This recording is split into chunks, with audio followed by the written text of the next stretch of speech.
किसी ने बड़े कमाल की बात कही है कि आसमान में उड़ने वाले पंछी को भी पता होता है कि आसमान में बैठने की कोई जगह नहीं होती।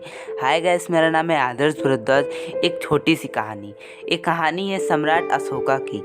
एक बार सम्राट अशोका अपने राज्य में भ्रमण करने के लिए निकलते हैं अपने वजीर के साथ और अपनी सेना के साथ में। भटकते भटकते वो अपने भ्रमण करते करते वो एक भिक्षुक के पास जाते हैं और वहाँ पे जाके बैठ जाते हैं उसके पैरों के पास में और अपने सर को रख देते हैं। वहाँ पे ये सब क्रियाकलाप देख के जो उनका वजीर होता है बहुत ही ज़्यादा शौक हो जाता है। कहते हैं आखिर ये राजा क्यों कर रहे हैं, बहुत ही ज़्यादा चिंता में पड़ जाता है। उसे वहाँ पे कुछ अच्छा नहीं लगता, वो वहाँ पे राजा से कुछ कहता तो नहीं है, लेकिन जैसे राजा अपने राजमहल में वापस आता है वो राजा से कहता है कि आपने उस भिक्षुक के पैरों के पास अपना सर क्यों रखा। मतलब आप तो इतने महान राजा हैं कि हर कोई तरसता है कि आपको बस एक बार आपके सिर पे तिलक कर दूं, लेकिन आपने अपना सिर ही उस भिक्षुक के चरणों में रख दिया। राजा उसमें कुछ नहीं बोले, हंसते रहे, मुस्कुराते रहे। फाइनली राजा ने उसे जाने के लिए कह दिया। वो वजीर चला गया, वो उनका मंत्री। लेकिन कुछ समय बीत जाने के बाद राजा ने उसी वजीर को अपने पास बुलाया और उससे कहा, ये लो एक झोला और इसमें 4 लोगों के सिर रखे हुए हैं। पहला भैंसा, दूसरा गधा और तीसरा घोड़ा और तीसरा एक इंसान का सर इसमें रखा हुआ है। तुम जाओ जाके बाजार में 4 सिरों को बेच के आओ। ये मेरा एक छोटा सा प्रयोग है, देखता हूँ कैसा निकलता है। तो मंत्री चला जाता है, राजा से वहाँ पे देखता भी नहीं है उस झोले में क्या क्या रखा है, पर उस झोले में यही चीज़ें रखी हुई थी। बाद में जाके वो देखता है तो वो वही चीज़ें निकलती हैं।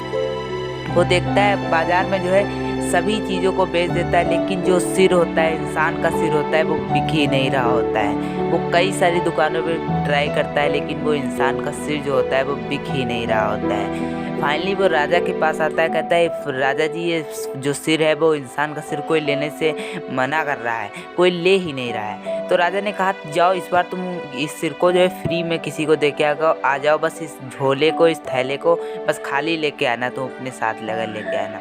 तो भाई वो जाता है और सभी को कहता है कि तुम चाहे फ्री में ले लो, लेकिन कोई भी इंसान लेने के लिए तैयार नहीं होता है। कहता है कि अगर किसी ने जान लिया कि मेरे पास सिर इंसान का सिर है, वो तो कहेगा कि तुमने किसी का कत्ल कर दिया है। इसीलिए कोई भी इंसान सिर को नहीं लेता, इंसान के सिर को नहीं लेता।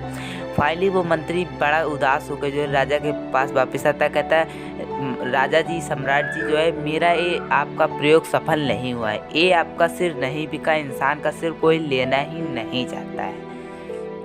तो राजा उस वजीर से कहते कि अब तुम्हें समझ में आया, उस दिन तुम मुझसे क्या कह रहे थे कि तुमने उस भिक्षुक के चरणों में सिर क्यों रख दिया।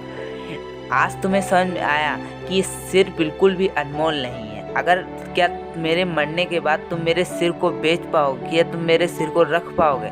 तो उस मंत्री ने कहा, नहीं, मैं तो इसको इसे जलाना ही पड़ेगा, आपके सिर को। गाइस, छोटी सी कहानी है, लेकिन हमें अपनी लाइफ में बहुत कुछ सिखा जाती है। इंसान का सिर मतलब कि हमारा अहंकार हमको कभी भी जीने नहीं देता है। हमारा अहंकार ही है जिसकी कोई कीमत नहीं होती और किसी भी इंसान की लाइफ को बर्बाद कर देता है।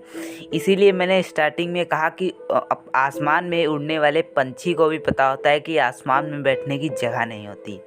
इतना था इस वाली वीडियो में कि आपको अहंकार नहीं करना चाहिए, अहंकार से मुक्त रहना चाहिए। आई होप गाइस आपको वीडियो पसंद आई होगी। अगर आपको वीडियो पसंद आई हो तो इस वीडियो को लाइक कर दें, चैनल पर नहीं हुआ है चैनल को सब्सक्राइब कर लें और भी ऐसी इंस्पायरिंग वीडियोज़ के लिए। तो चलिए फिर मिलते हैं अगली वीडियो में, तब तक के लिए गुड बाय।